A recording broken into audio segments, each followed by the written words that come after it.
Chapter 6. Bob. If I think back really hard, I can still see the 5-year-old Livy curled up on the straw, her long hair and orange pajamas matted with leaves, and a tiny frog stuck inside the hood. "A frog?" she says when I tell her. I nod, remembering the bright greenness of the frog. It hopped out and landed on your nose, and when I shook you, you woke up, and then you laughed when you saw it. I don't add that when she saw me, she stopped laughing. Why was I sleeping if I was soaking wet in a chicken coop? Was it raining? I shake my head. It was sunny. I remember the early morning light through the slats in the roof and the dust hanging in the air, and you took a long time to wake up. But I thought I was the one who saved you. I shake my head again. That came later. She sighs. The old Livy never sighed. This one sighs a lot. A car door shuts. Livy jumps up and peers through the window. "Mom's back. Stay in here until we're out of the way, and then you can run back to the house, okay?" She still doesn't trust the chicken suit. She ducks through the door before I can say that I don't want her to go. Now I'm all alone with the real chickens, who look at me suspiciously. I cross my arms and sit in the corner, the same corner where she was all wet. A minute later I can hear Livy laughing. I risk peeking out the window. Gran has joined her and her mom and the baby. They're feeding cucumbers and carrots to the pigs. Gran shows Livy how to hold the vegetables so the pigs don't nibble her fingers. "Your dad will love this," her mom says, snapping pictures. "Our little farm girl." I slump back down. I want to be a little farm girl. Well, a farm not zombie. I haven't been outside in 5 years. I should get to feed the pigs and run in the grass and stare up at the wide blue sky that I'd almost forgotten existed. I should get to climb a tree if I feel like it. Why does Livy get to make all the decisions? I don't like the way that one chicken over there keeps glancing at me. I think she's up to no good. She looks like the kind of chicken who could peck your eye out and not even feel bad about it. I scurry out into the sun. Now everyone is laughing at how the pigs' tails are all like little curly question marks and how they would go boing if you unwound them. I do my best chicken walk toward them, but then stop before I get too close. Livy will be so upset if she sees me. Maybe this was a bad idea. I glance around, looking for cover, and spot the well. This time Livy can't keep me from checking it out. I change course and dart behind it. I am now officially a rule breaker. The stones that surround the well are warm from the sun. Leaning against them feels nice on my back. My feet feel funny though, like cold and hot at the same time. The funny tingly feeling starts there, but then it goes higher and higher till it reaches my head.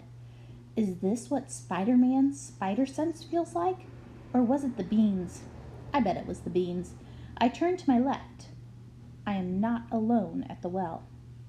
Danny, the old man had called him earlier. He's sitting against the low wall with his knees pulled up to his chest and a book at his side. He sees me and his eyes widen in surprise. But it's not the kind of surprise like if you just saw a not zombie. More like the kind where you just saw a big chicken. He has pink icing around his lips and he's been crying. I want to ask if he's okay, but chickens do not talk. So instead I peck at the ground and think that life can't be all that bad if you just ate something with pink icing on it. "You're lucky to be a chicken," the boy says, angrily wiping at his eyes with the back of his hand. "Your life is so easy." "Easy peasy lemon squeezy," I want to tell him. Old Livy used to say that. I've been waiting for a chance to use it, but now is not the time.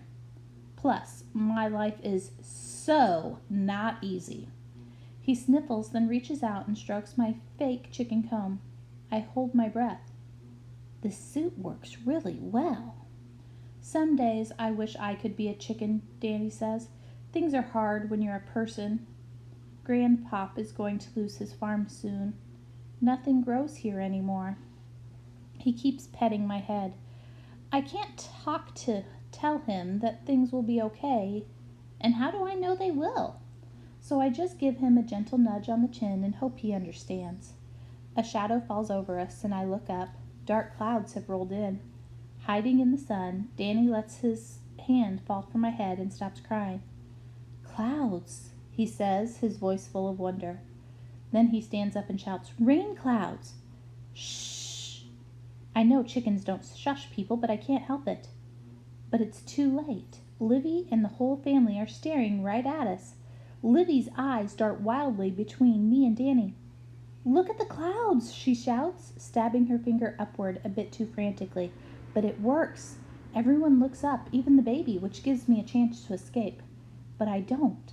Something holds me there. We hear thunder and everyone cheers. Gran lifts the baby up to the sky and hops around and woohoos! She's stronger than she looks. Livy's mom throws her arm around Livy and squeezes. At this moment, I could take off the chicken suit and do a naked somersault, and not one of them would notice. From behind her mom's back, Livy waves for me to go to the house. Danny has run over to join the whooping and the dancing, and I want more than anything to join in too. But I do my best chicken walk toward the back door. Giant blobs of water plonk onto my head, splash on my face, and roll down toward my mouth. Rain. It's a little wet. It's a little weird. Not bad necessarily, just different. Not sure what all the fuss is about, frankly. By the time I've made it to the door, the rain has stopped and the clouds are rolling away. That was fast. The cheering stops as if someone has thrown a switch. Everyone is quiet. Livy is frowning, and that makes me sad. I hear her mom say that the baby needs to get into some dry clothes. I'd better get upstairs before they come in. Also, I'm pretty sure there are some potato chips left in the bottom of the bag.